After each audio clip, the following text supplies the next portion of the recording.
आज का ये वीडियो आपको सिखाएगा कि अपनी लाइफ में टेंशन फ्री कैसे रहना है। दुनिया में शायद ही कोई ऐसा इंसान होगा जिसको कभी कोई टेंशन नहीं होती। लगभग सभी लोगों को किसी न किसी प्रकार की टेंशन होती ही है। सभी प्रकार की टेंशन और परेशानियों से बचने का तरीका बहुत ही आसान है, लेकिन उस ओर किसी का ध्यान ही नहीं जाता। तो आज का ये वीडियो बड़े ध्यान से सुनना, क्योंकि एक अकेला वीडियो आपके लिए लाइफ चेंजिंग वीडियो हो सकता है। देखिए, दुनिया में 3 तरह के लोग होते हैं। एक, जिन्हें अधिक गुस्सा आता है।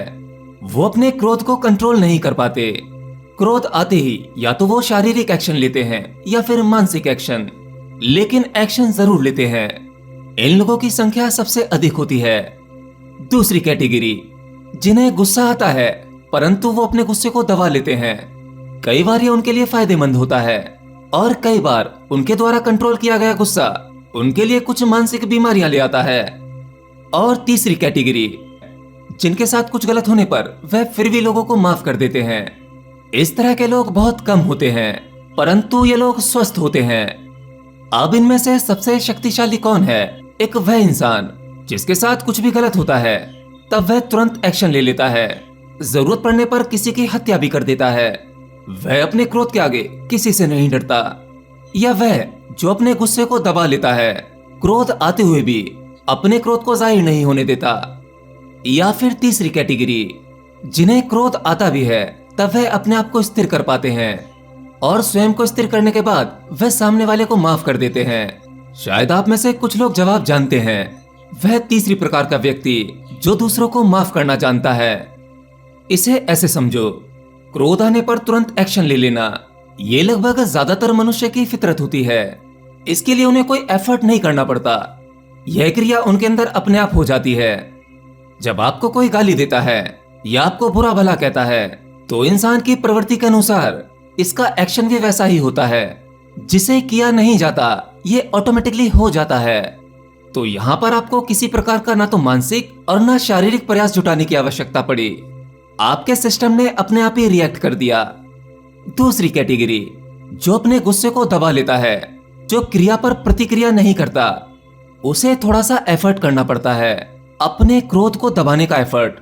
ऐसे व्यक्ति किसी को माफ तो नहीं कर पाते, परंतु बदले की आग में जलते रहते हैं। उन्हें बदला लेने का सही तरीका नहीं मिल पाता या वो बदला लेने में सक्षम नहीं है, इसलिए वह अपने गुस्से को दबा लेते हैं, जिससे वह अपना नुकसान कर बैठते हैं। गुस्सा दबाने में उन्हें बहुत मेहनत करनी पड़ती है। कई बार ऐसे लोगों को खाना पीना भी अच्छा नहीं लगता, बस बदले की आग में जलते रहते हैं, जिससे उनका शारीरिक और मानसिक नुकसान होता है। इन दोनों ही प्रकार के लोगों में ज्यादा बीमारियां होने के चांस अधिक होते हैं। ऐसे लोगों में डायबिटीज और बीपी की बीमारी बिल्कुल कॉमन होती है। तो ये दोनों ही लोग बहुत कमजोर होते हैं। पहले टाइप का व्यक्ति सबसे ज्यादा कमजोर होता है, जो किसी भी एक्शन पर तुरंत रिएक्शन करता है। दूसरे टाइप का व्यक्ति थोड़ी सी हिम्मत करके अपने आप को कंट्रोल करता है। और तीसरी कैटेगरी, जो लोग माफ कर देते हैं। ऐसे लोग बहुत ही कम मिलते हैं। किसी को भी माफ करने के लिए सबसे ज्यादा हिम्मत की जरूरत होती है। केवल एक शक्तिशाली व्यक्ति ही किसी को माफ कर सकता है। देखिए, गुस्सा आना एक प्राकृतिक क्रिया है। जिस मनुष्य को कभी गुस्सा नहीं आता वह मनुष्य ही नहीं है। लेकिन जो व्यक्ति गुस्सा आने के बाद भी स्वयं को स्थिर रख पाता है वह सबसे ज्यादा बुद्धिमान और शक्तिशाली है। अगर आप ईश्वर पर यकीन करते हैं तो अपना बदला उस ईश्वर पर ही छोड़ दें। ईश्वर के लॉ में कभी फेरबदल नहीं किए जा सकते। सबको अपने अपने कर्मों के अनुसार दंड या पुरस्कार मिल जाते हैं। जब आप किसी पर क्रोधित होते हो और अपने भीतर बदले की भावना रखते हो और उस बदले की भावना के चलते उसकी बर्बादी के लिए अपने दिमाग में बहुत से प्लान बना रहे होते हो, असल में आपके भीतर किसी की बर्बादी के लिए जो प्लान बन रहे हैं वो आपको ही बर्बाद कर रहे हैं। जब आपके भीतर किसी के प्रति बदले की भावना तेजी से उठ रही होती है, उस समय आपका नर्वस सिस्टम आपके अगेंस्ट काम कर रहा होता है। वह आपके सारे शरीर में जहर छोड़ रहा होता है। क्रोध और बदले की भावना हर मनुष्य के भीतर इतना खतरनाक विकार है जिसके आगे बड़े से बड़े बाहुबली शक्तिशाली लोग अपने घुटने टेक देते हैं और अपने ही क्रोध के गुलाम हो जाते हैं। फिर उनका क्रोध उनसे जो करवाता है उससे उनका शारीरिक और पैसे से बहुत नुकसान होता है। तो जब भी आपको क्रोध या गुस्सा आए उस समय आपको कोई भी फैसला नहीं लेना चाहिए। अपने डिसीजन को कुछ देर के लिए पोस्टपोन कर दो। गुस्से में तुरंत डिसीजन ना लें, उस पर थोड़ा विचार करें और अपने आप को स्थिर रखने का प्रयास करें। क्रोध आपको सामाजिक दायरे में बांध कर रखता है।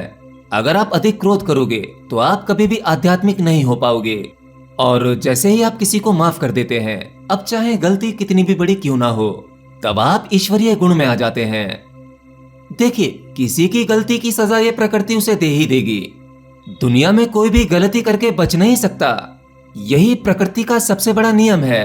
तो जब किसी की गलती की सजा उसे मिलने ही वाली है, तो आप भला प्रकृति से बड़ा बनने की कोशिश क्यों कर रहे हैं?